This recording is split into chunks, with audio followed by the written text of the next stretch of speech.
This is a trailer, and this is a trailer storage door lock. Are you tired of this? While closing the lock, it still rotates. Well, there's a very simple fix for this. I just finished this one. It's a little bit dirty, but you put this type of silicone in there.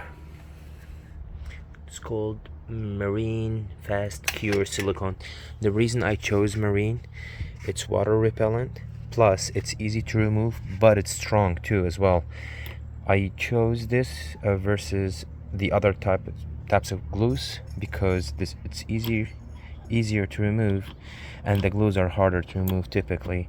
So see you later. So in order to do this, I removed the latch and then removed the nut.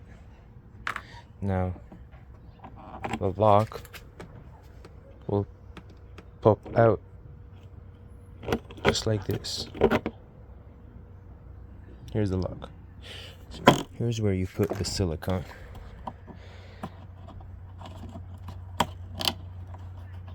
Inside this, there's nothing but foam, an actual foam, to make it as light as possible.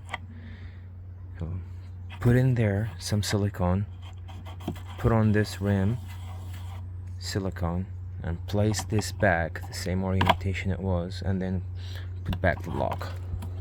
We'll do this and I'll show you. This is after the silicone is applied, tightened down, a little bit of cleaning later, and done.